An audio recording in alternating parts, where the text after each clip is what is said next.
Long ago, in the southeast region of Minzhong, there stood a towering mountain range called Yong Ridge, stretched dozens of miles.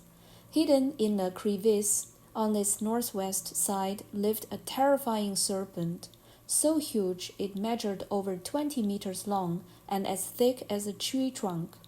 For years, the people nearby lived in fear. Many officials from the town of Dongyue had already lost their lives to this monster. The locals tried to appease it with sacrifices of cows and sheep, but nothing worked. Sometimes the snake would send messages through dreams or local shamans demanding something far darker. It wanted to eat young girls, 12 or 13 years old. The regional commander and the county magistrates were terrified. Yet they felt powerless. Each year they searched among the people, choosing servants' girls or daughters from criminal families to raise them for sacrifice. Every year, on the first day of the 8th lunar month, a girl was left at the serpent's cave, and every year the snake came out and swallowed her whole. This continued for many years. 9 girls had already been taken. That year, another girl was needed, but none had been chosen yet. In Jianle County lived a man named Li Dan. He had 6 daughters and no sons. His youngest daughter, Li Ji, bravely stepped forward and offered herself. Her parents were horrified and refused, but Li Ji said, "You gave birth to 6 daughters and not a single son. Even though I live, it's like I don't exist. I'm not like Tiying, who saved her fathers from death. I haven't brought you honor or support. I only eat your food and use your clothes. What's the point of my life? If I die now, at least you can sell me to get some money. Wouldn't that be better?" Her words broke her parents' heart, but nothing they said could stop her. She quietly ran away, determined to face the serpent. Li Ji asked for a sharp sword and a dog trained to attack snakes. On the appointed day, the first of the 8th month, she entered the temple near the serpent's cave. She sat calmly, carrying the sword and her loyal dog.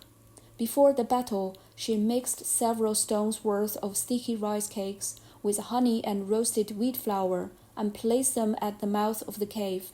Soon the serpent appeared, its head as large as grain barn, its eyes gleaming like polished mirrors. It smells the sweet rice cake and slithered towards to eat. At that moment, Li Ji released her dog. It charged and bit furiously. As the snake turned to fight the dog, Li Ji leaped forward and struck it again and again with her sword. Wounded and raging, the serpent thrashed about and then collapsed in the courtyard, dead.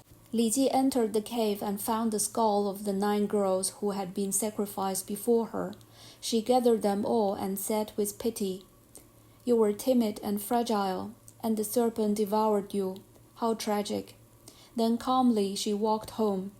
When the king of Yue heard of her bravery, he made her his queen. Her father was appointed magistrate of Jianle County. Her mother and sisters also received rewards. From that day on, Dongyue was afraid of evil spirits. Songs praising Li Ji have been passed down through generations, even to this day. I love this story because it begins with deep pain and ends with powerful transformation. Li Ji isn't just brave. She's a girl who grew up believing her life didn't matter simply because she wasn't a boy. Her words, "Even though I live, it's like I don't exist," are haunting. They revealed how deeply society's bias against the daughter affected her sense of self-worth. And yet, despite carrying that burden, she chooses to act. She faces a monster no one else dares to fight. With wit, courage, and strategy, she doesn't just survive, she triumphs. In doing so, she rewrites what's meant to bring honor to her family and her people, not by being a son, but by being fearless, smart, and determined.